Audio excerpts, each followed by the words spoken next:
Hola, ¿me escuchan ahora? Ahora sí. Sí. Tuve que correr a buscar otro equipo y armar otra cosa. Bueno, Ahí sí. Ahí está, ya. ahí estamos. Súper. Tenemos 84 personas en la reunión, Patricio. Perfecto. Pongo esto de inmediato para intentar recuperar el tiempo perdido. Y comienzo de nuevo dando las gracias a Bárbara por la invitación tan amable, al Colegio Verbo Divino y pidiendo excusas por este retardo. Yo estaba muy pendiente, 5 para la 1, trato de ser puntual, pero el equipo que hay en el primer piso, bueno, creo que los jóvenes del colegio saben perfectamente lo difícil que a veces resulta la conexión. Así que espero que me disculpen por haberlo hecho esperar. Entro en materia. Y quiero comenzar haciendo una invitación. Quiero invitarlos a que se tomen un tiempo y lean un documento que firmó este domingo recién pasado, hace 2 días, en Asís, el Papa Francisco. Este documento se llama Fratelli Tutti, hermanos todos. Y ya como es una costumbre en el Papa, hace una referencia a Francisco de Asís. Espero que todos los jóvenes que me están escuchando y viendo de inmediato escuchen hablar de Francisco de Asís y tengan una imagen fuerte en la cabeza. ¿Ah? Eh, era un hombre, fue un hombre de una familia muy acomodada y que decidió renunciar a la riqueza, renunciar al poder, renunciar a la influencia, vestirse con la ropa más simple posible, el sayal, y salir a ayudar a los más pobres. ¿Ah? Entonces, este Papa Francisco eligió al Francisco en homenaje a Francisco de Asís. Su primera encíclica es sobre el cuidado del medio ambiente. Y ahora hace una encíclica, y aquí viene la conexión con la invitación que me hizo Bárbara, hace una encíclica sobre cómo debemos relacionarnos unos a otros en la vida social. Cómo debe ser nuestra convivencia cuando hablamos de cosas agradables, cuando hablamos de comer algo rico, cuando hablamos de nuestra familia, pero también cuando enfrentamos desafíos difíciles, como una pandemia, o la violencia, o la intolerancia, la división política. ¿Cómo debemos relacionarnos? Y las palabras iniciales lo dicen. Fratelli tutti, hermanos todos. Entonces, nosotros como país tenemos una decisión importante en 2 o 3 semanas más, y es una decisión que nos divide. Algunas personas, algunas familias están por el apruebo, otras familias, otras personas están por el rechazo. Lo primero que yo quería plantear es la necesidad imperiosa de hacer esfuerzos porque esta discusión, porque este debate, porque esta deliberación se haga en el espíritu de la fraternidad. Yo sé que suena utópico, ¿eh? Suena como, pero ¿cómo? ¿Cómo pide eso? ¿Eh? Es que yo les quiero decir que si nos dejamos arrastrar por los memes, por la funa, por la caricatura, por la agresividad, la verdad es que como país vamos a sufrir. Si quieren saber qué es lo que nos podría llegar a pasar como país, péguenle una miradita al debate presidencial que tuvieron los norteamericanos hace una semana.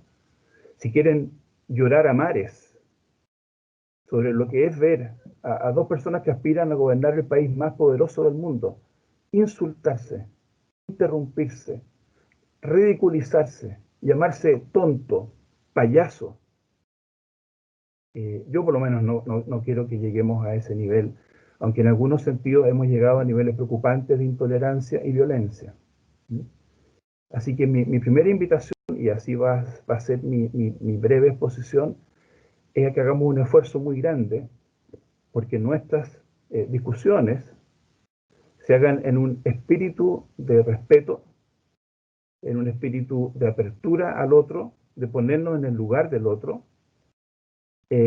Tenemos derecho a defender nuestra opinión, tenemos derecho a pensar como pensamos. Aquí no se trata de invitar a ser amarillos, no se trata de invitar a que nos quedemos callados, a que no tengamos opinión, pero se trata de zafarnos en todo lo que podamos de la lógica tóxica de esas polarizadas redes sociales. Ese sería mi punto de inicio. Fratelli tutti. Cuesta si uno es de centro derecha, por ejemplo, y está mirando por televisión a Daniel Jadue, pensar que más allá de las enormes diferencias que yo puedo tener con esa persona, en algún sentido importante es mi hermano. Y si yo soy de izquierda y estoy viendo por televisión a Jacqueline Van Rieselbergher, por Dios que cuesta sentir que la persona que está hablando es hermana. Hermana en un doble sentido. Para los que tienen fe, hermana porque somos hijos del mismo Dios. Pero somos además hermanos porque compartimos el mismo suelo, el mismo destino. Vamos a seguir juntos, después del 25 de octubre. Y después del 25 de octubre vamos a seguir teniendo problemas. Gane el apruebo o gane el rechazo. Yo imagino que no hay nadie en la campaña del apruebo o en la campaña del rechazo que piense que porque gane su opción, al día siguiente Chile va a ser una especie como de paraíso, ¿eh? Y vamos a estar todos felices y vamos a haber dejado atrás los problemas. Vamos a seguir teniendo por muchos años muchos problemas.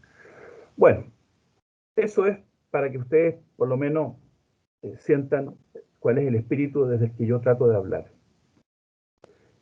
Tenemos un plebiscito. Entiendo que la mayoría de ustedes, estudiantes del colegio, no van a poder votar porque no han cumplido todavía 18, puede que alguno pueda hacerlo, pero aunque no vayan a votar, están interesados, están motivados. Este 25 de octubre es el primero de una serie de 3 actos posibles.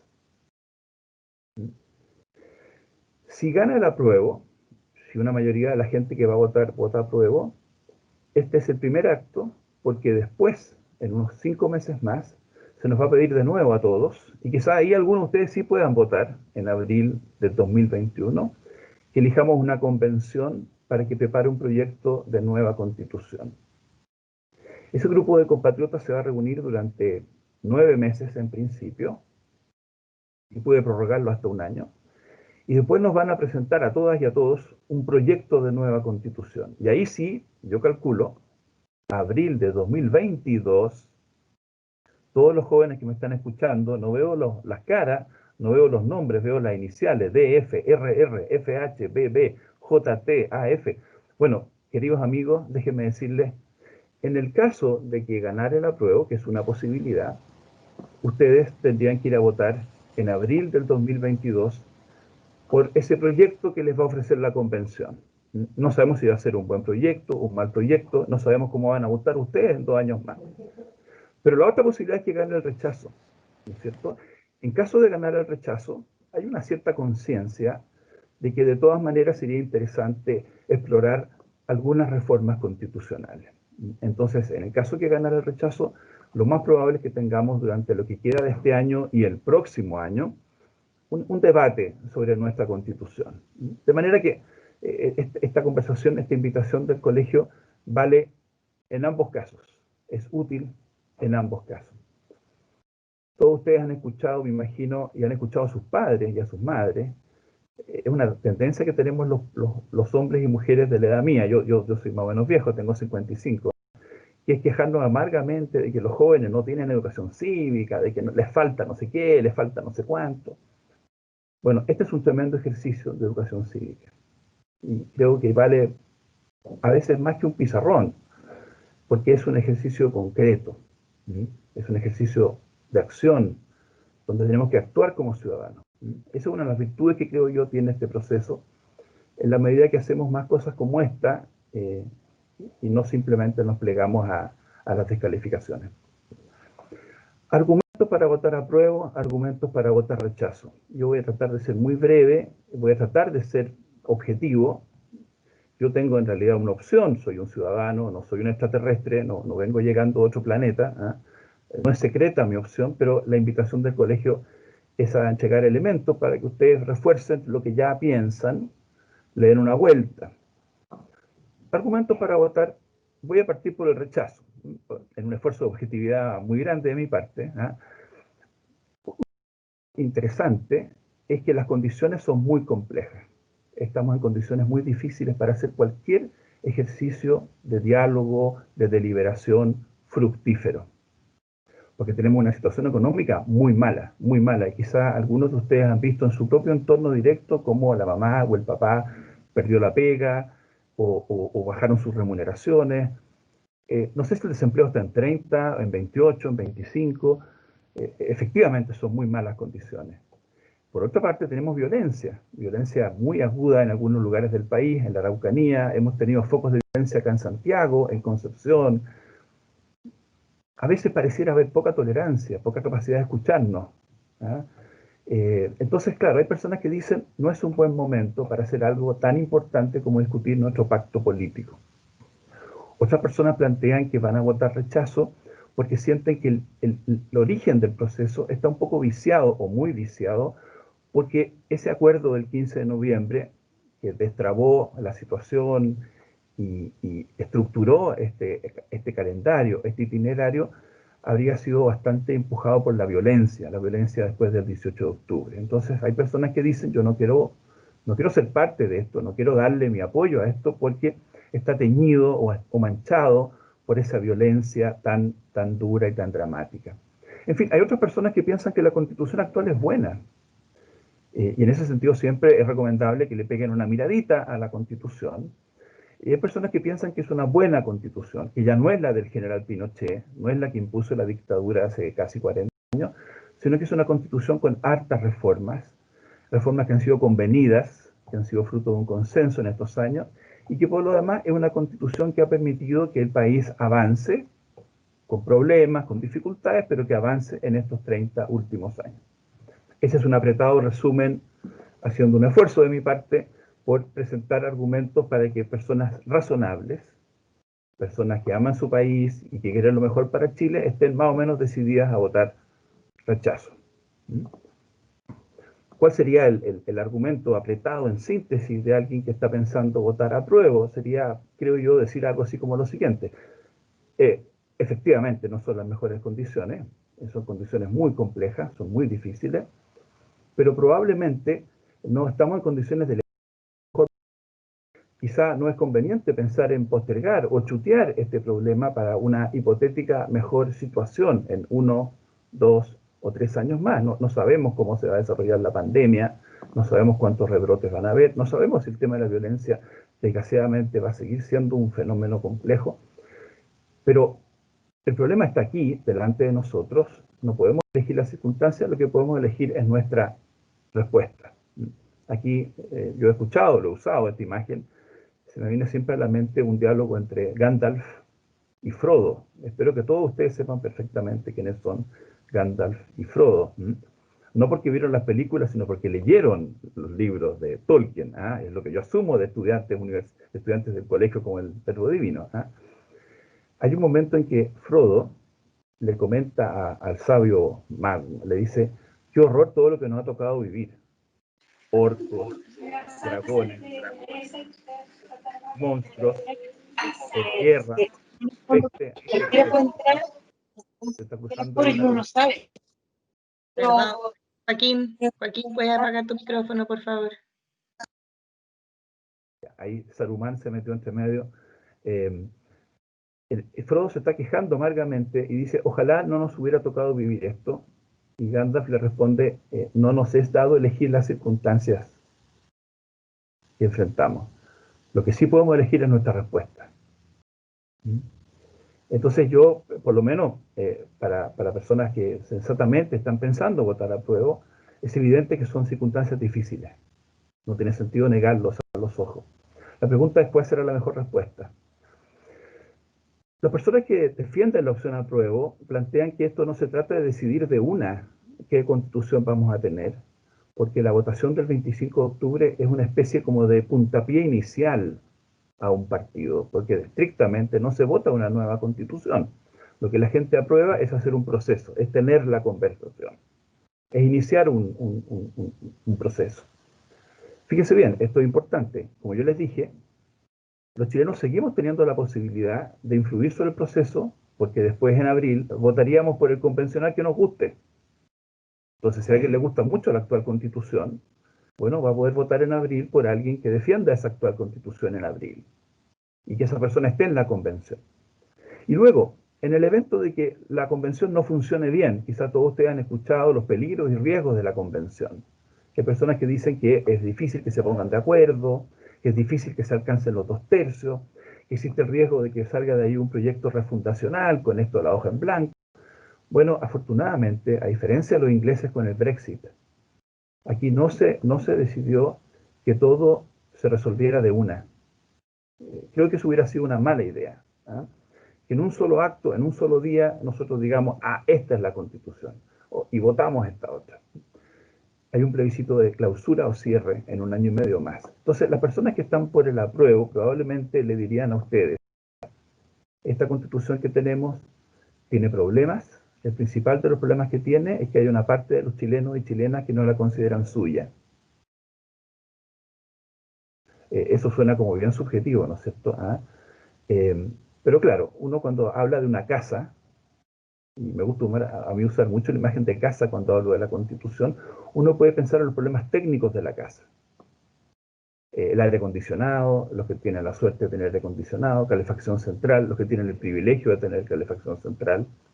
Hay problemas con los muros, y eso hay que arreglarlo. Pero en el caso de una Constitución, la pregunta también es, ¿qué sienten los que están en esa casa? En términos de su vínculo con esa casa. ¿Se sienten como allegados? ¿Se sienten presos en esa Constitución? ¿Se sienten como dueños de la casa?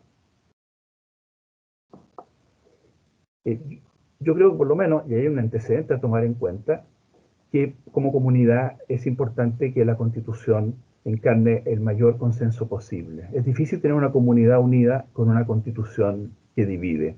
Ahora vuelvo a los argumentos del rechazo. Esta Constitución ha sido reformada muchas veces.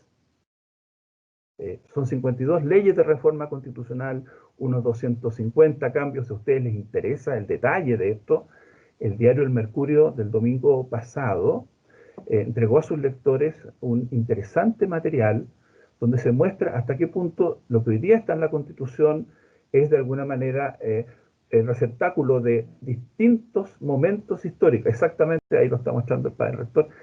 Hay cosas que vienen de 1812, de la Constitución Española de Cádiz. Otras vienen de 1828. Otras vienen de 1833. Hay una parte que viene de la obra que hizo la dictadura militar, y hay otra parte que es posterior al año 90. ¿Ah? Entonces, eso es verdad, eso es un juicio verdadero. La pregunta difícil, y lo dejo como una pregunta, ¿ah? Yo lo converso largo con mis alumnas y alumnos en la Católica, es, bueno, ¿cuánto hay todavía de la Constitución de 1980? ¿Cuánto se cambió? Y eso, desgraciadamente, no se puede responder con un puro criterio numérico o matemático. ¿Ah? Esto no tiene que ver con el número de palabras solamente. Ustedes se darán cuenta, por ejemplo, que yo puedo cambiar una palabra en la Constitución, una palabrita, y puedo hacer un cambio monumental. Por ejemplo, donde dice Chile es una república democrática, yo pongo Chile es una monarquía democrática. Una palabra. Pero ¿cuánto vale ese cambio? Vale mucho. En cambio, yo podría cambiar capítulos completos de la Constitución, por ejemplo, con todo cariño y respeto por la Contraloría General de la República o el Ministerio Público, y no tendría el mismo impacto. Entonces, ojo con eso de se han cambiado muchas cosas, sí, pero hay personas que plantean que el tema no es solo cuantitativo, sino que también es cualitativo. Yo creo que puede ser más interesante dejar un poquito abierto ese tema del apruebo y el rechazo para preguntas y comentarios. Y quiero dedicarle 2 minutos al segundo voto que vamos a tener en la elección del 25 de octubre, que es, porque van a haber 2 votos.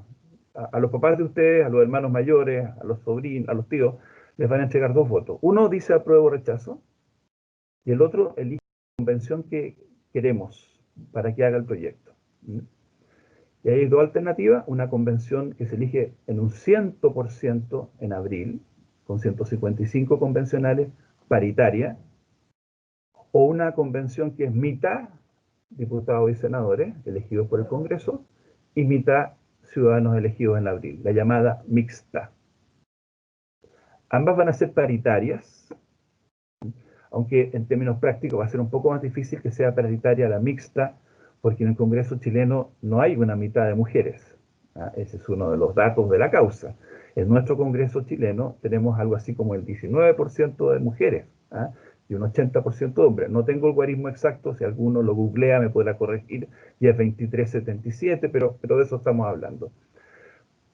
Entonces hay personas que prefieren la convención mixta, porque dicen es bueno que tengamos gente con experiencia política. Los diputados y los senadores, aunque los critiquemos todo el rato, son personas con experiencia, han estado haciendo leyes, algunos de ellos tienen harta experiencia, aprovechémoslo eso. Hay otras personas que dicen, justamente porque queremos que no tengamos diputados y senadores que tienen un interés bastante marcado en el proceso. Imagínense, algunos de ellos van a estar discutiendo cómo va a ser la Cámara y cómo va a ser el Senado, y algunos de ellos se van a querer reelegir el próximo año. Entonces hay quienes dicen que es mejor que no sean diputados y senadores, que sean ciudadanos elegidos para este objetivo, aún a riesgo de que tengamos menos experiencia. ¿Cuánto conocimiento va a haber en la convención? No lo sabemos. Van a llegar muchos expertos, van a ser puras personas del mundo de la farándula, no lo sabemos. Al final de cuentas depende de nosotros, de los ciudadanos. Nosotros elegimos, nosotros votamos. Después a veces la gente se queja, digamos, pero se supone que sea cual sea la composición, va a haber una secretaría técnica. Es decir, va a haber un equipo de especialistas, de profesores de Derecho Constitucional, que estén poniendo a disposición de los convencionales, que no tienen por qué ser abogados, y puede que tengamos convencionales que sean profesores, que sean profesoras, médicos, arquitectas, pequeños empresarios, y puede que no sepan mucho de Derecho Constitucional, va a haber una secretaría técnica. Pero déjenme sobre el punto ese de los especialistas, y aquí sí que voy terminando, hacer la siguiente reflexión.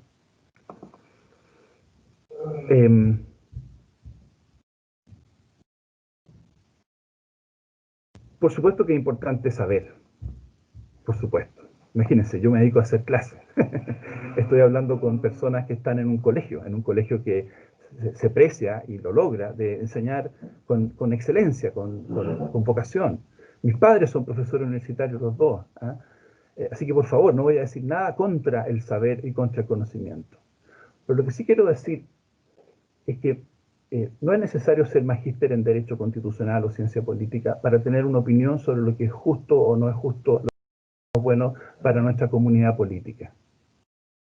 Saber si nos conviene reconocer o no a los pueblos originarios es algo en lo que yo como abogado puedo aportar, pero me van a decir que un sociólogo, me van a decir que un presbítero, me van a decir que una empresaria, ¿no es cierto?, no puede tener una opinión fundada. Tener cuotas para la paridad de género es algo que solamente puede entender un doctor en Derecho de Oxford. Opinar sobre qué vamos a hacer cuando expropiemos a alguien. ¿Lo vamos a indemnizar en un 100% de lo que vale esa propiedad que hemos expropiado o no lo vamos a expropiar? De repente, y esa es una tentación en la que caemos los que tenemos el privilegio del estudio, podemos caer en la tentación de pensar que eso, que es un privilegio, nos da más derechos. Y por lo menos yo estoy convencido que tener la posibilidad de saber, de haber estudiado, nos da más responsabilidades y más deberes, no más derechos. No tenemos más derechos que nuestros compatriotas que no han tenido el privilegio de la educación que ustedes están teniendo, que ustedes han tenido, que yo tuve la suerte enorme de tener. Yo estudié en el Luis Campino, el colegio en Tutumanía Luis Campino, luego estudié en la Católica, como lo contó Bárbara, después hice un posgrado en Estados Unidos, enorme privilegio. Nunca he pensado que eso me da más derechos que mis compatriotas que han terminado, a veces con mucha dificultad, cuarto medio. Y nunca he dejado de asombrarme de lo mucho que aprendo sobre derecho constitucional con esos compatriotas. Nunca la palabra dignidad ha tenido para mí más sentido que cuando fui a un cabildo organizado por el Hogar de Cristo con personas de calle. Y le preguntaron a esas personas qué es lo que era la dignidad. ¿Qué entendían por dignidad? Situaciones de calle, personas que viven en la calle y que van a alojar a un albergue del Hogar de Cristo cuando hace mucho frío, cuando hay lluvia, y tenían una noción de dignidad. Yo dije, esta palabra hay que potenciarla en la Constitución, ya está en la Constitución actual. Es una de las cosas buenas, está la palabra dignidad. Yo creo que hay que relevarla, como en Alemania o en Sudáfrica. ¿Ah? Pero fíjense, eso se lo escuché a compatriotas míos que alguien podría decir despreciativamente, ¿qué saben ellos? Zapata es el experto, no sé, el profesor X, el profesor Z. En fin, esa es una reflexión para conversarla, más profunda, quizá que para un espacio de 5 minutos. ¿Eh? Ojo con la tentación tecnocrática. Ustedes van a ser probablemente la mayoría profesionales. Algunos los voy a ver el próximo año en la Católica, quizá en Ingeniería, otros van a estar en la Adolfo Ibáñez, en la Portales, en la Chile, en Concepción. Algunos de ustedes puede que no sean profesionales, pero se van a destacar en el emprendimiento, porque tienen herramientas, tienen recursos. ¿Eh? Y es muy posible que en algún momento se sientan tentados a pensar que ustedes saben más y mejor sobre Chile que la persona que trabaja en su casa, ¿eh?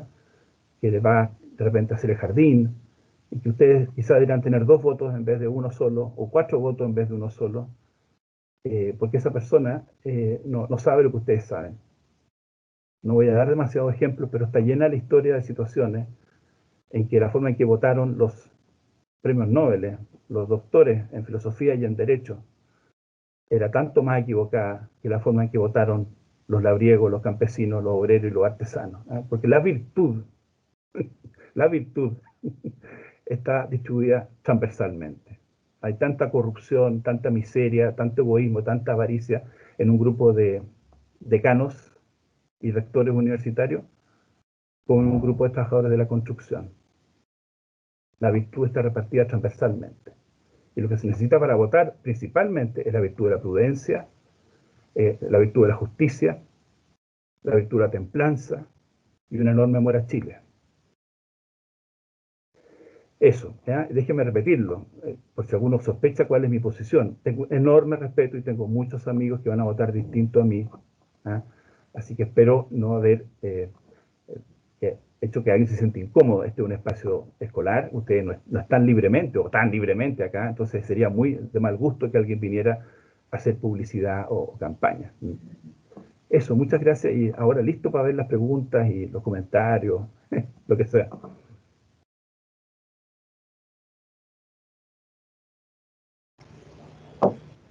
Padre, gracias. Sí. Bueno, gracias, Patricio, por haber venido a acompañarnos y compartir sus conocimientos y experiencias con nosotros. Muy interesante. Quería darle gracias también por el libro, ¿ya? que está con la ilustración de mi sobrina, ¿ya? Exactamente. Claro. Y bueno, y entonces, primero darle las gracias y me gustaría que se detuviera en el tema del reconocimiento de los pueblos originarios. ¿Ah? Nosotros, la Congregación del Verbo Divino, definimos como nuestra misión el diálogo con otras culturas, con otras religiones, con los pobres. Y entonces somos muy sensibles al tema del diálogo intercultural. Nosotros trabajamos en Chile con los mapuches. ¿Ah? Yo trabajé en Taiwán, entonces conozco China, y en Taiwán, por ejemplo, había unos escaños reservados indígenas, para los aborígenes de Taiwán, ahí había los aborígenes, la palabra técnica, y el parlamento unicameral de 100 personas, habían 5 que eran indígenas. Entonces, era por otra cámara. Después también nosotros tuvimos un grupo de alumnos que estuvieron en Nueva Zelanda. Tenemos un intercambio con el John Paul College de Rotorua, que es una zona que es como decir como Pucona, ¿sí? Con mucho maorí. ¿Y por qué estamos con ellos? Porque nos interesa que nuestros alumnos conozcan la experiencia neozelandesa, en que el tema indígena lo han solucionado muy bien. Entonces, en el fondo quería que se estuviera en esto. He visto también de que Bolivia se autodefine como plurinacional o algo así. Entonces, ¿qué significa esto? Si podría desarrollar ese punto.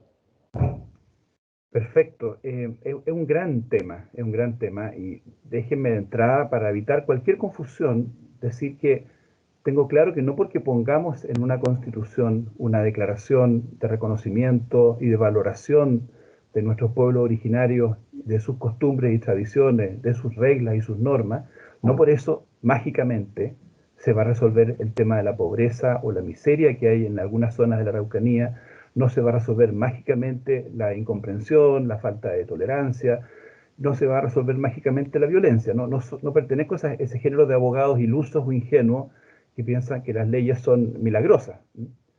Pero, pero, el reconocimiento es un punto de partida fundamental para la paz. El reconocimiento al otro tal como es, no como nosotros pensamos que es, no como a nosotros nos gustaría que fuera, sino como el otro es. Y eso parte por dejar que el otro se exprese en su identidad. Los países, a mi juicio, más sabios han reconocido la existencia en su interior de distintas culturas. La forma técnica de hacerlo es un tema que se puede discutir, si es pluricultural o plurinacional. ¿Ah?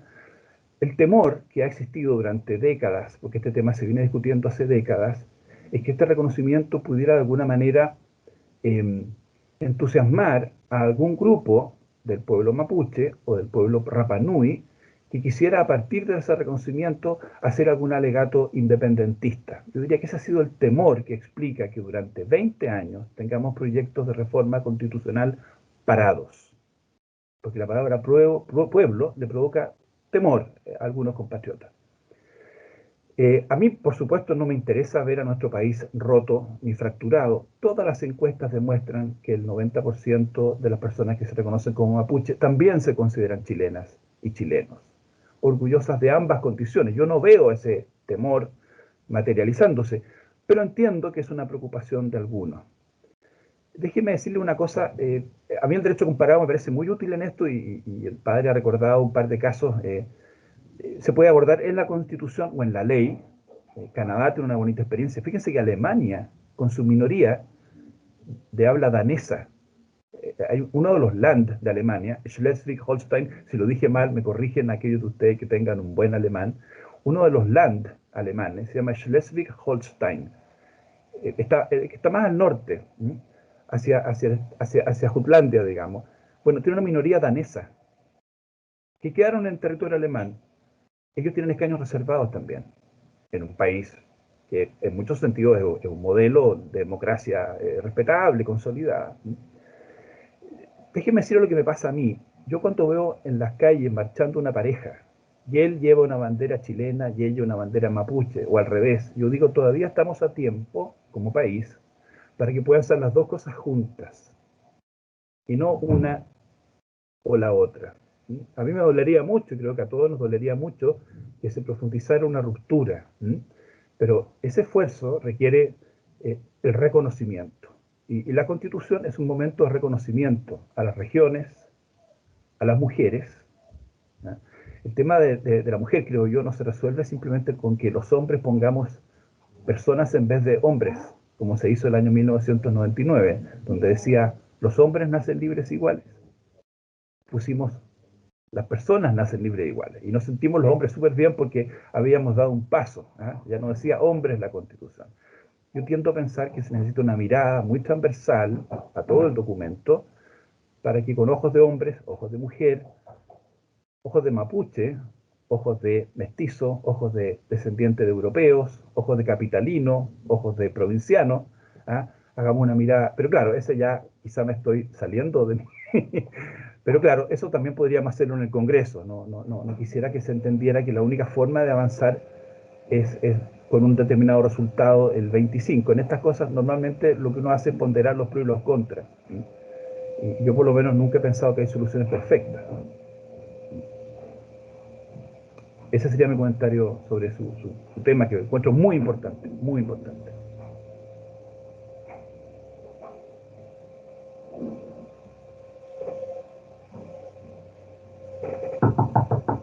Escucho un ruido.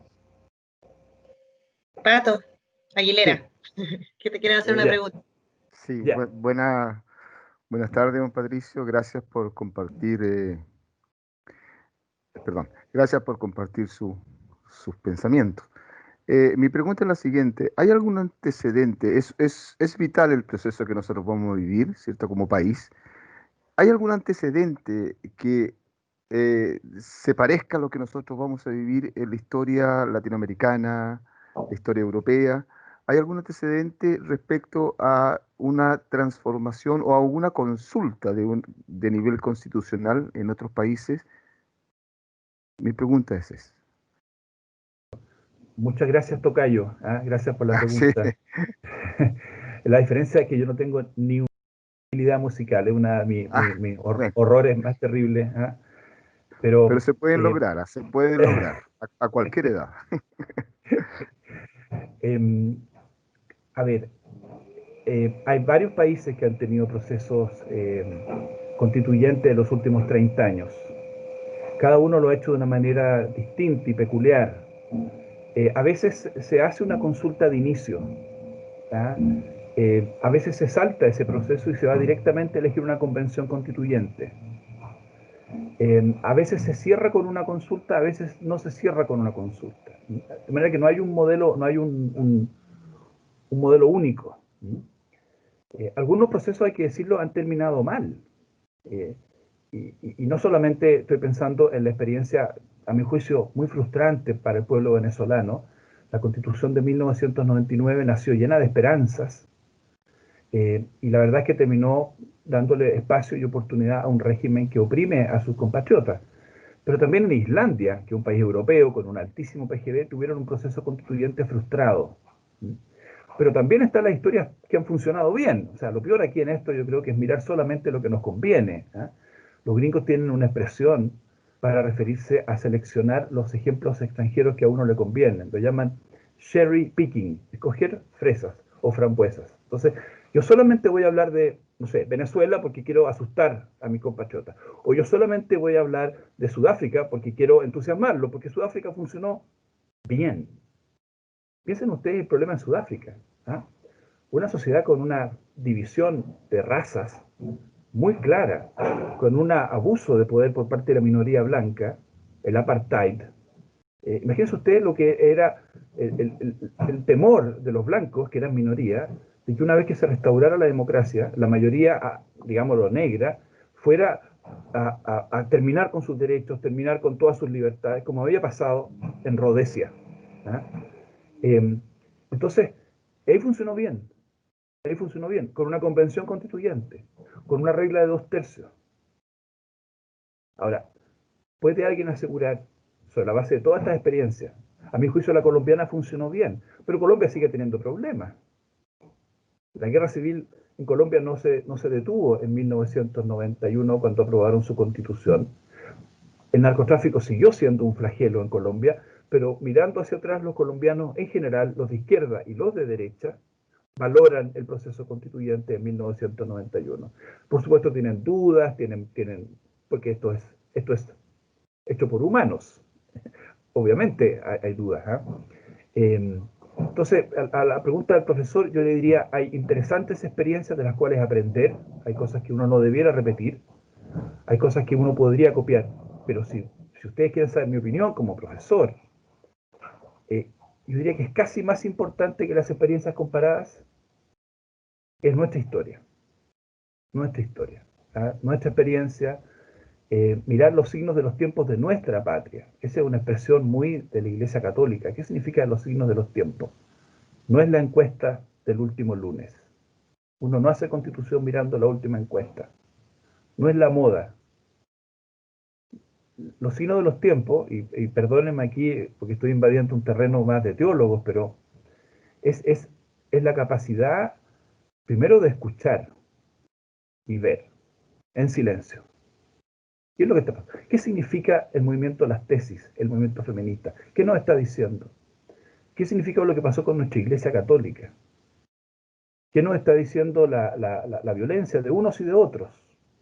Las que van al centro, ¿no es cierto?, a destruir señalética, a quemar iglesias. Que profundamente nos está diciendo, no superficialmente. Después reflexionar. Y después rezar, para que se nos ilumine el mate. Entonces, un proceso constituyente es una oportunidad también para leer los signos de los tiempos y buscar una respuesta adecuada a nuestro país. Mirar la historia de Chile, tenemos una historia de más de 200 años de vida republicana con bonitos momentos, con buenos momentos y momentos terribles, pero es nuestra historia. Es nuestra historia. ¿Ah? Y yo creo que a nadie se le debería pasar por la mente partir de cero. Votar todo lo que ha sido nuestra historia. Yo creo que ese temor, yo lo entiendo, pero tengo la impresión de que la mayoría de las personas no busca eso. Eso.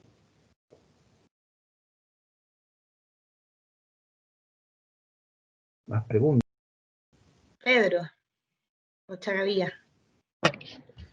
Hola Patricio, yo te quería hacer Hola. una pregunta. ¿Qué opinas tú sobre la tan llamada hoja en blanco, independientemente si sale cualquier convención, si va a ser tan así o si va a ser una revisión, un escrutinio de qué dejar o qué eliminar, o va a ser un riesgo fatal? ¿Cuál es tu postura? Mi postura es que esa expresión es una muy mala metáfora. ¿Ah? Ustedes saben todo lo que es una metáfora, ¿no es cierto? En política, desgraciadamente, a veces las personas usan metáforas y entonces dicen que le vamos a quitar los patines a uno o que vamos a usar una retroexcavadora.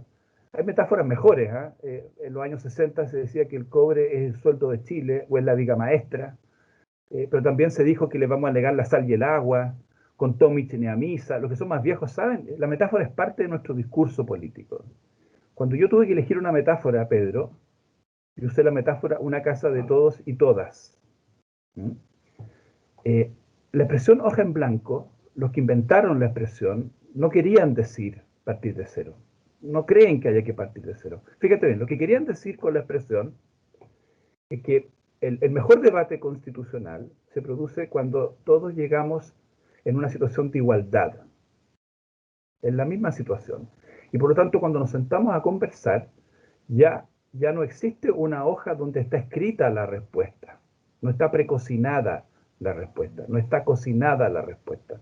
Nadie tiene ventajas. Y por lo tanto, efectivamente, tenemos que escribir entre todos. Es difícil escribir sobre algo que ya está escrito.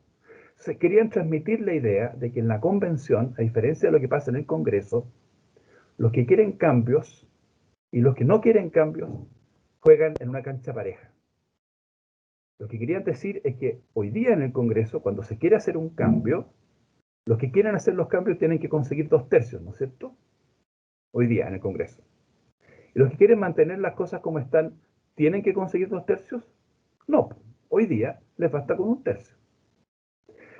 Hoy día, en la situación de Chile de hoy y los últimos 30 años, cada vez que hemos querido cambiar la Constitución, ha habido que conseguir 2/3 para cambiarla, ¿no es cierto? ¿Y qué pasa si no tienes 2/3? ¿Qué es lo que queda en la Constitución? Lo que quiere el grupo que quizá tiene solo 1/3. Entonces, lo que se quiso decir fue, cambiemos esa dinámica que le da ventajas a unos sobre otros por una dinámica en que tenemos que ponernos de acuerdo en lo que te importa a ti, en lo que te importa a ti y en lo que te importa, en lo que me importa a mí. El riesgo, por supuesto, ¿qué pasa si no nos ponemos de acuerdo? ¿Qué pasa si no hay generosidad? ¿Qué pasa, por ejemplo, Pedro, si alguien llega a la convención y dice, a mí me interesa el derecho de propiedad y me interesa la autonomía del Banco Central y la libertad religiosa? Para mí eso es lo más importante. Perfecto. ¿Y a ti? Bueno, a mí el derecho a la vivienda, a mí el derecho a la salud y el reconocimiento de los pueblos originarios. Ninguno va a tener 2/3. Yo creo que ya podemos decir, con un mínimo conocimiento sobre nuestra patria, que ningún sector concreto tiene 2/3. Entonces, o se ponen de acuerdo, o no va a haber un proyecto de nueva constitución, o va a haber un proyecto de 2 artículos, mínimo, mínimo, mínimo, que probablemente vamos a rechazar cuando nos lo presenten ese proyecto. Ahora, el punto de esta metáfora desafortunada es que parece y huele a cabeza en blanco, mente en blanco, historia en blanco, y todas esas cosas en blanco que no tengo nada contra Colo-Colo, pero suenan mal, eso de cosas en blanco. ¿Ah? Y entonces, a mi juicio, es una mala metáfora. A mí me hubiera encantado que el presidente Lagos, que fue el primero que la usó, hubiera dicho un proceso con simetría, sin ventajas, en igualdad de condiciones, ¿no? Y supongo que eso no asusta a nadie. Yo supongo que nadie debería sentirse violentado si uno plantea lo conveniente de que estas cosas se discutan en un pie de igualdad, y sobre la base de lo que los votos digan, ¿eh? Pero la metáfora está. Yo me he tenido que dedicar 5 minutos de esta conversación a explicar lo que no significa partir de cero, que no significa refundar todo, pero eso demuestra, si uno tiene que explicar tanto rato, tiene que dar tantas explicaciones, que es una mala metáfora. yo, yo, yo, por eso yo, cuando he querido conversar estas cosas, digo la casa de todos y todas, porque me parece que eso transmite mejor la idea que se busca. Y entonces, en resumen, Pedro, hoja en blanco no es partir de cero y no es refundación. Otra cosa es que efectivamente pueden existir compatriotas que quieran hacer algo muy distinto a lo que quizá a ti o a mí nos guste. No podemos cegarnos a que puedan haber compatriotas que tengan una idea de un cambio mayúsculo, ¿eh? El punto es, apostamos a que podemos entre todos llegar a un gran acuerdo, o por temor a que ese grupo se tome la convención, eh, nos ahorremos este proceso. Esa es la ponderación que hay que hacer, y cada compatriota está haciendo esa ponderación en sus casas, en la mesa del comedor el domingo, con su abuelo, con sus tíos, y se están agarrando alguna familia. Ojalá que no sea muy dura la pelea, ¿no es cierto? ¿Ah? Porque hay distintas apreciaciones sobre las ventajas posibles y los costos. Hay gente que dice, podemos ganar muy poco con el apruebo y los riesgos son muy altos. Otras personas dicen, no, si los riesgos no son tantos, porque está bastante limitado el proceso, con altos bordes, y las posibilidades de ganar cosas son valiosas. Ahí estamos en esa discusión. Si logramos mantenerlo así, con respeto, ¿ah? Entonces yo no descalifico el temor del otro. El miedo, a ver, ¿cómo decirlo? Yo entiendo el miedo. Yo siempre asumo que la persona que tiene miedo es porque teme perder algo que ama, ¿ah? El problema es cuando dejamos que el miedo nos gobierne, ¿ah? Entonces, yo entiendo el miedo, es un fenómeno humano, amamos nuestro país, amamos nuestras tradiciones, entonces yo entiendo que uno no quiera perder eso. Ahora, un voto es una decisión que debiéramos tomarla a partir de la preocupación y la responsabilidad, y no del puro miedo. Y aquí les quiero decir, a lo largo de su vida, a ustedes les van a tratar de convencer que hagan cosas sobre la base del miedo. Unos y otros, ¿ah? Un día a la izquierda, otro día a la derecha, de lo mismo. Les van a... Y a mí siempre se me viene a la mente Pennywise, de It.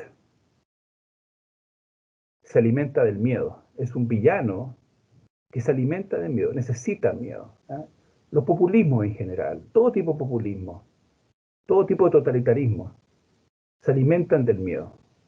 El miedo que podemos tener por los distintos, por los otros, el miedo que podemos tener en alguna época fueron los judíos, el miedo que podía tener alguien por los gitanos, el miedo que podía tener alguien por los comunistas, por los inmigrantes, por las personas homosexuales. Eh, entonces, ese monstruo, Pennywise, de It, ¿ah? Y quizá el padre lo dijo con una cara como que no parece que no la había visto la película, pero es una novela de Stephen King, maestro del horror contemporáneo, y hay 2 películas. Y Pennywise es un horror que se alimenta del miedo, y en el momento en que tú dejas de tener miedo, se debilita y desaparece. Necesita el miedo. Entonces, yo entiendo el fenómeno del temor, pero prefiero hablar de responsabilidad y riesgo, y que votemos por esa razón, por responsabilidad, y algunos votarán rechazo porque llegan a esa conclusión legítimamente, ven demasiado riesgo, y otros votarán apruebo porque hacen otra ponderación de riesgos y oportunidades, ¿no?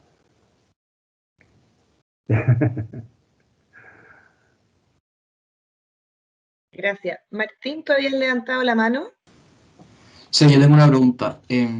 Para entender más la gente que vota apruebo, que yo soy bastante ignorante en el tema, ¿hay algún artículo concreto de la Constitución que se quiera cambiar para votar apruebo, o usted cree que es un tema más simbólico que tiene origen en la dictadura, el motivo principal para votar apruebo? Bien, buena pregunta, Martín. La verdad es que en los últimos 30 años han habido, y no exagero, más de 100 proyectos de reforma constitucional, de los cuales se han aprobado algunos, pero muchos otros no se han aprobado. Entonces, la verdad es que hay varios artículos que hay gente que quisiera cambiar y no ha podido hacerlo y creen que aquí hay una oportunidad para hacerlo. Entonces, no es solamente simbólico. Hay una dimensión simbólica que es importante, pero esto no es puramente simbólico. Hay gente, por ejemplo, que cree que debiéramos reconocer, esto es opinable, ¿no? Pero debiéramos reconocer un derecho a la vivienda como un derecho fundamental. Y se han hecho propuestas al respecto. Hay gente que cree, hay gente que piensa que debieran haber un reconocimiento de los derechos de niños y adolescentes, como hay hoy día en un tratado internacional sobre derechos del niño. Hay gente que cree que debería haber un derecho al agua, un derecho fundamental al agua. Entre otras personas estrambóticas que lo piensa el Papa Francisco, el Laudato Si, expresamente. Habla de un derecho humano al agua, ¿eh? Como una prioridad sobre otros usos posibles, el agua potable para las poblaciones. Pero claro, hay personas que dicen, sí, estoy de acuerdo con esas cosas, pero no es necesario ponerlas en la Constitución, las podemos trabajar a nivel de ley. Esta no es una división entre buenos y malos. Yo asumo siempre que no tenemos a ningún compatriota sensato que quiera que haya gente que viva en un campamento. Yo asumo que no hay ningún compatriota que quiera que la gente no tenga alcantarillado, que no tenga donde protegerse de la lluvia, ¿eh? La lucha de la prueba del rechazo no es entre los que quieren darle techo a los pobres y las ratas, ¿no es cierto?, miserables que quieren mantener a los pobres. Eso es justamente el tipo de caricatura que nos liquida. Es un debate entre personas que piensan que nos ayudaría a estresar el Estado, tener en la Constitución un compromiso sobre esas cosas, y piensan que es peligroso involucrar a la Constitución en esos compromisos porque quizás no podamos cumplirlo completamente y se generan expectativas desmesuradas. ¿Se fijan? Es un debate entre personas, a mi juicio, razonables y sensatas. Yo tengo una posición, en ese libro la explico, pero lo que sí quiero decir es que creo que tenemos derecho a tener ese debate. O sea, cada uno puede pensar como quiera, pero todos tenemos derecho a que se dé ese debate, a que podamos decirlo. Y a mí me hace sentido avanzar hacia darlo en condiciones de simetría, de igualdad, sin ventajas.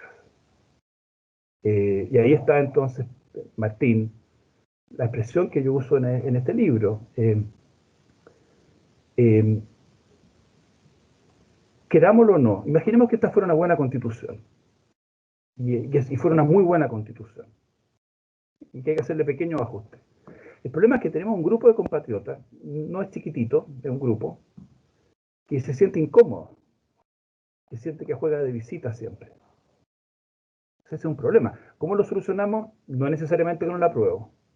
Alguien puede decir, lo vamos a solucionar con más reformas en el Congreso. Pero es un problema, eso es lo importante de detectar. Tenemos un problema como comunidad. La Constitución no une.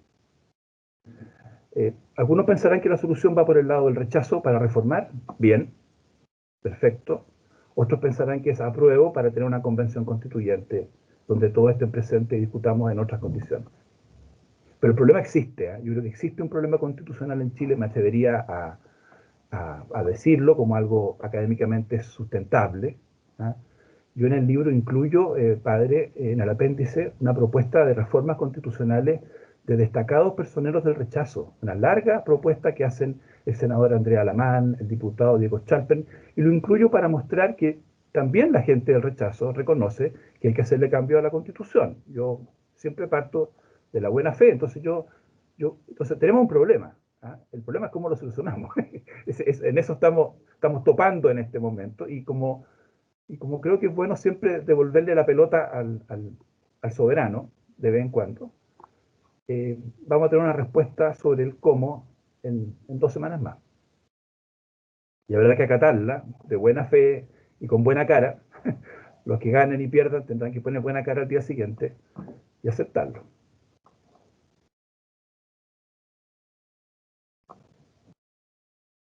Gracias. Santiago. Hola Patricio, tengo una pregunta. ¿Usted cree que en el caso de que salga la opción apruebo, se pueda quizás de alguna forma calmar las manifestaciones que llevan desde octubre y que ha provocado una inestabilidad política, incluso una crisis política? Y por el contrario, en el caso de que salga apruebo, yo creo que minoritaria, un grupo minoritario provoque una amenaza con un nuevo estallido social. Es difícil tu pregunta. Yo no soy sociólogo, no tengo una opinión como ciudadano y te la voy a dar. Yo distinguiría, hay un grupo de personas que de alguna manera han abrazado como método, como forma para impulsar sus ideas, sus pensamientos, la violencia. ¿Ah? Yo le dejaría a sociólogos y psicólogos estudiar cuáles podrían ser las causas de eso. Pero es un camino que claramente no lleva a nada bueno, es un camino que causa mucho dolor. Y esas personas, probablemente algunas de esas personas puedan seguir empujando un camino como la violencia, aunque tengamos una nueva constitución.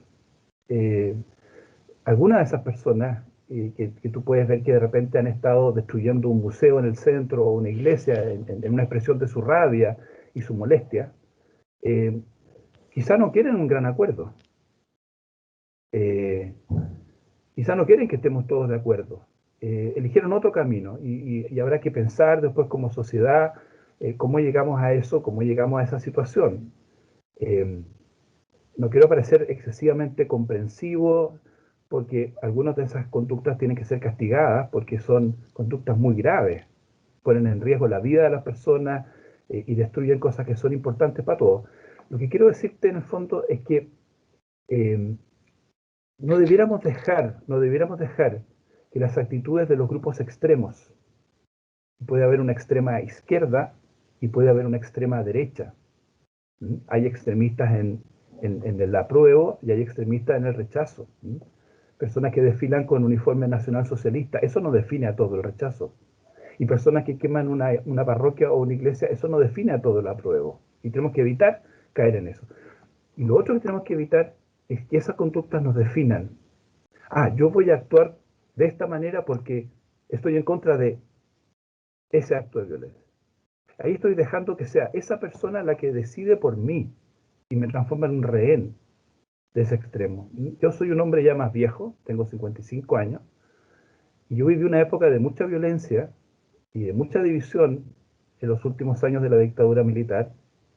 Teníamos a la dictadura que a través de la DINA y la CNI violaba muy gravemente los derechos humanos y teníamos al frente a Manuel Rodríguez que ingresó armamento para hacer una guerra civil.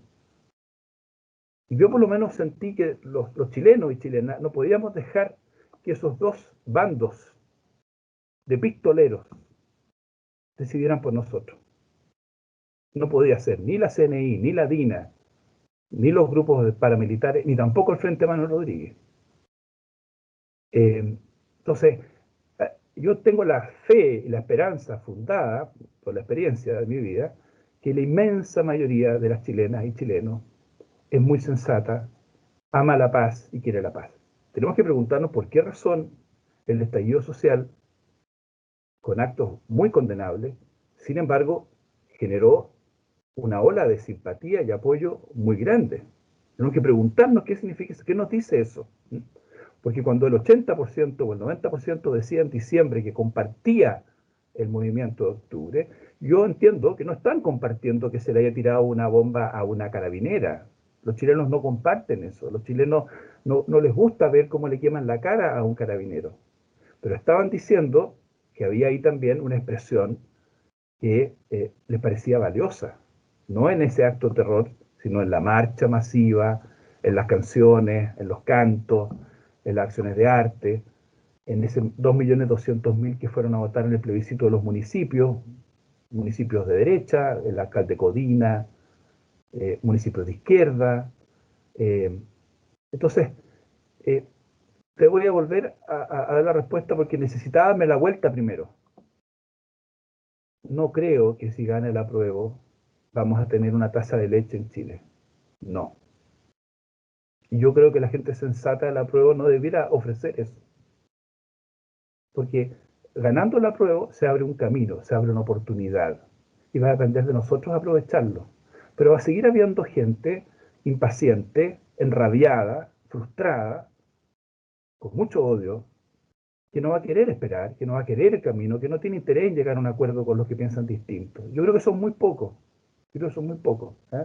Pero van a estar ahí y van a aparecer en los noticiarios, en la primera parte del noticiario, y va a ser la imagen quizá más interesante y más llamativa. Yo creo que aquí el esfuerzo enorme que tenemos que hacer es no dejar que nos pauteen como país los que han decidido usar la violencia o justificar la violencia, porque déjenme para ser ecuánime, he sido muy duro y muy claro para condenar a la persona encapuchada que tira una bomba Molotov para destruir un local comercial. Quiero ser muy claro en eso, pero también quiero ser muy claro en decir que no logro entender que haya personas que no condenen la cantidad de abusos que han cometido agentes policiales, agentes del Estado, ¿ah? En un uso muy descriteriado del balín de goma, de la escopeta. Ahora sabemos que es muy poco proporcionado. Entonces, volviendo a tu pregunta, el tema constitucional no es una panacea, no es milagroso. La Constitución no es la solución a todos los problemas. La única pregunta que nos tenemos que hacer de aquí a ese día es ¿cuál de las dos alternativas constitucionales puede ser mejor para efectos del objetivo que nos interesa? Pero ninguna garantiza 100% del resultado. Prefiero ser honesto y no andar vendiendo humo, digamos. Creo que en el caso del rechazo es lo mismo. Yo creo que la gente del rechazo entiende que también van a haber problemas. Si gana el rechazo, van a haber problemas, ¿no? Y van a haber dificultades. Yo no usaría el argumento de, oye, ¿qué va a ser más duro al día siguiente? Y así voy a votar. No, yo creo que hay que pensar qué es lo más justo, qué es lo mejor, qué es lo más sensato, sabiendo que igual vamos a tener problemas. ¿Tenemos tiempo para otra pregunta, Patricio? Sí, tenemos tiempo para una pregunta más. Sí. Ya, Mateo. Hola Patricio, quería preguntarte respecto a quién escribiría la nueva constitución, porque sería alguien que ha estudiado esto o sería una persona cualquiera que no. O sea, Está bien, buena pregunta. Buena pregunta. Supongamos, yo creo que tu pregunta asume una posibilidad, ¿no es cierto?, de que hubiera una convención que ganara el apruebo. Esos 155 personas que elegiríamos, ya lo dije, no necesariamente van a ser abogados. Yo sospecho que vamos a tener ahí un grupo de abogados. Yo sospecho que las distintas miradas que hay sobre Chile van a llevar a candidatas y candidatos abogados. Yo ya sé de varias amigas y amigos míos de distintos pensamientos que están siendo entusiasmadas o entusiasmados para que sean candidatas y candidatos a la convención. Pero claro, no van a ser 155 profesores de Derecho Constitucional. Digo yo, gracias a Dios. Gracias a Dios. ¿Ah? No van a ser 155 profesores de Constitucional. Pero puede que hayan 5 o 6. Probablemente esas personas van a tener un rol más activo en la redacción. Probablemente. Cuando llegue la hora de redactar, probablemente, es lo lógico, los demás convencionales van a decir, oye, en fin, que sea, voy a decir nombre, a un riesgo que algunos se espante, pero imagínense usted, yo sospecho que un amigo mío, y lo respeto mucho, pienso distinto a él, Fernando Atria, que ha escrito muchos libros sobre el tema constitucional, va a querer ir a la convención. Sería muy legítimo, muy lógico. Entonces yo creo que si él está en la convención, puede que sus amigos que piensen parecido van a escucharlo.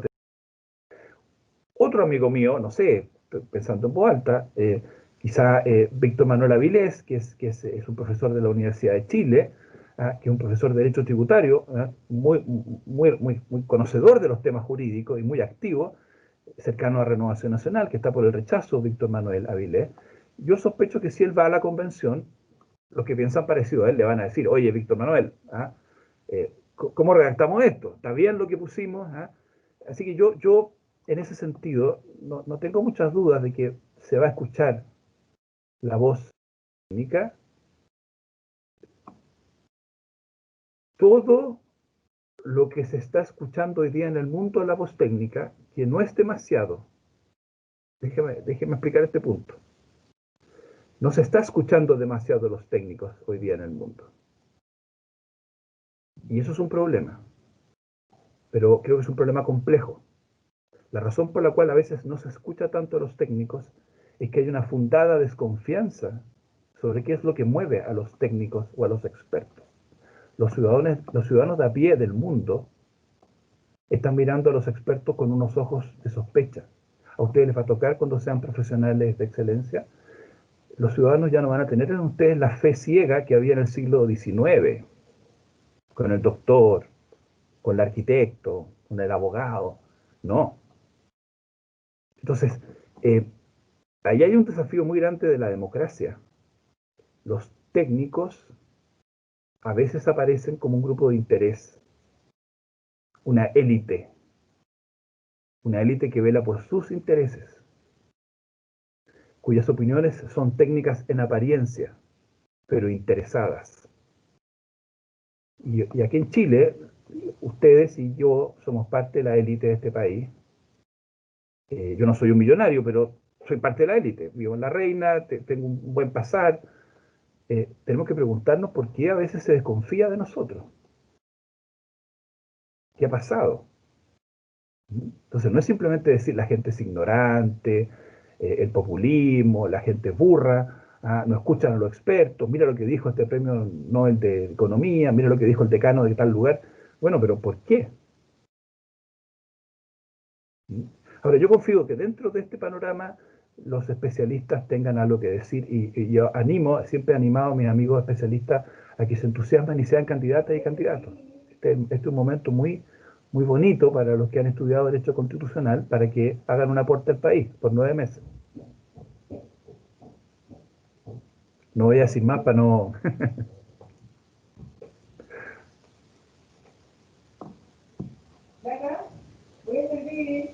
Yo creo que en honor al tiempo y para que tanto Patricio, compadre, ¿sí?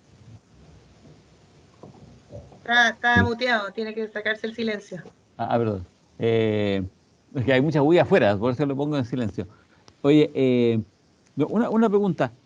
¿Usted se presentaría a constituyente, a la Asamblea Constituyente? Es una pregunta personal. Y lo otro, me parece que en el gobierno de la presidenta Bachelet se hizo una especie como de borrador de constitución o algo así, porque cuando dice se va a empezar de cero, pero es imposible empezar de cero. O sea, uno tiene que tener algo, no empezar, bueno, ¿cómo empezamos con la A? O sea, no sé.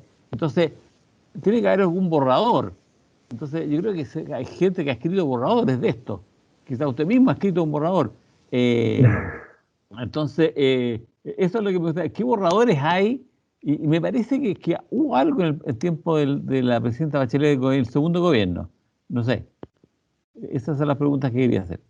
Perfecto. A la primera pregunta, sí. Yo le iba a preguntar lo mismo.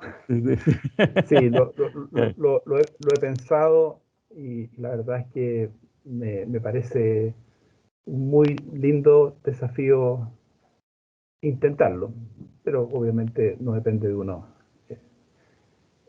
Así que eso sí, lo he pensado. Lo segundo, yo tengo una sección entera de mi biblioteca con libros recientes chilenos sobre el tema constitucional. Entonces hay mucho escrito en materia de reformas posibles, hay muchos proyectos, hay mucha iniciativa.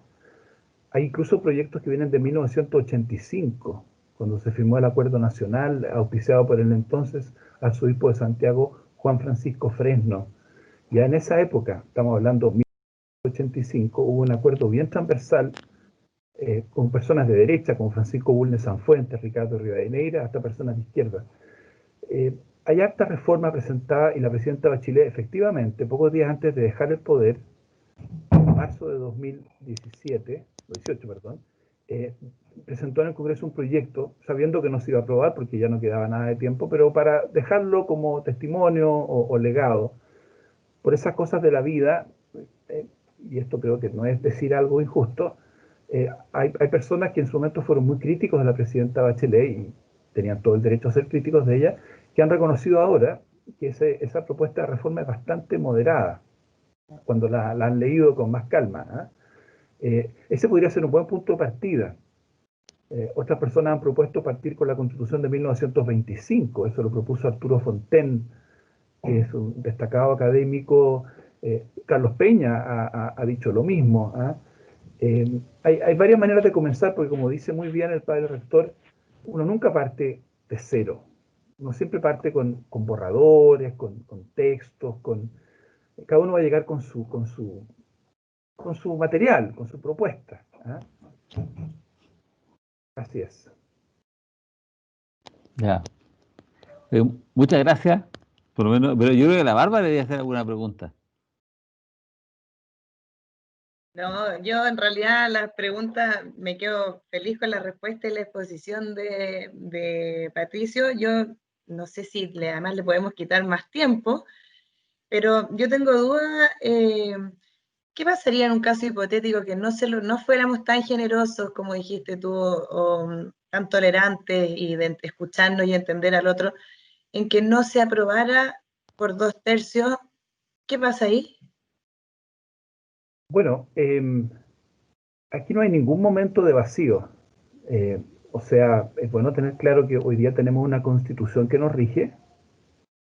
Esa constitución va a seguir rigiendo ininterrumpidamente hasta el momento, si es que en el plebiscito de cierre se aprueba un proyecto de reemplazo.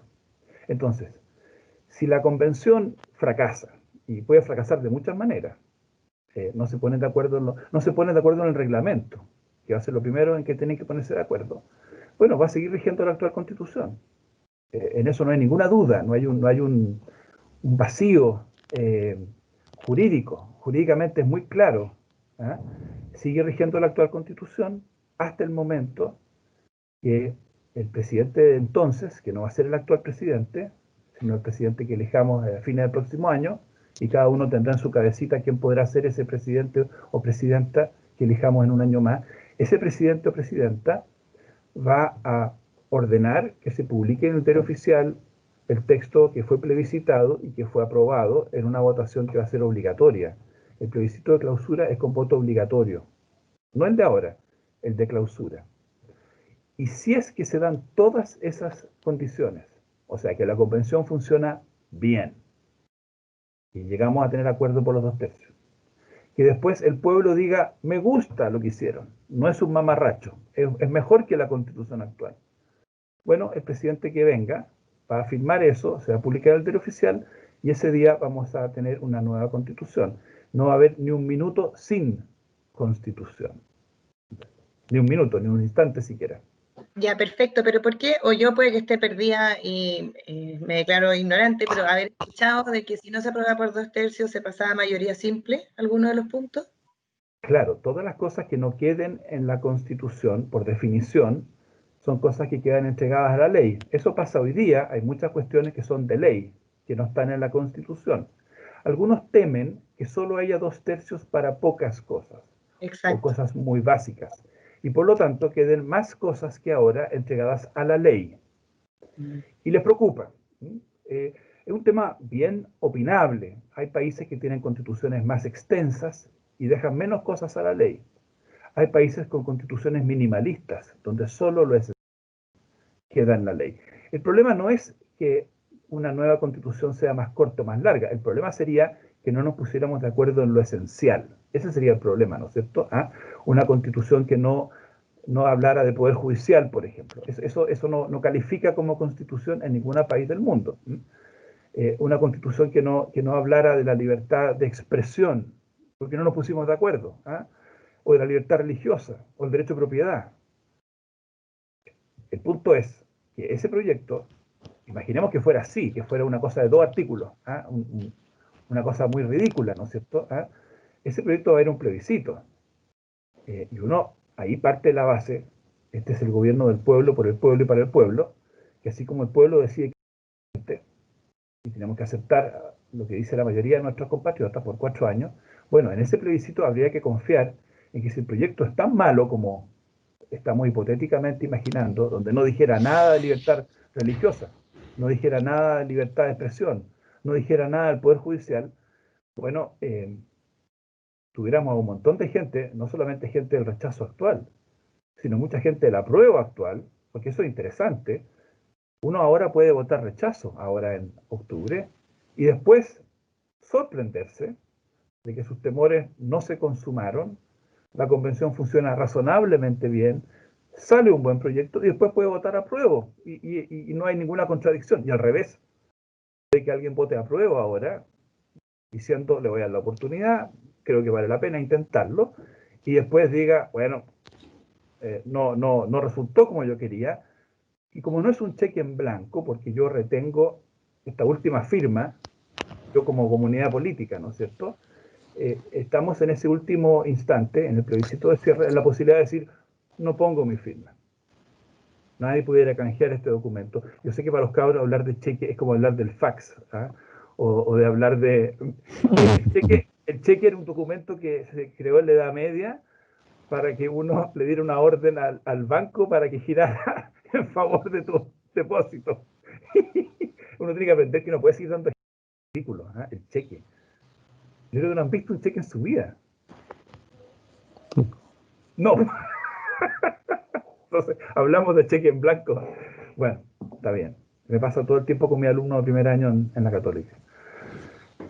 Ya, oye, yo creo que estamos bien de hora, más tengo que ir a mi almuerzo, Sí. ahí está esperándome. De todas maneras. Ha sido un agrado.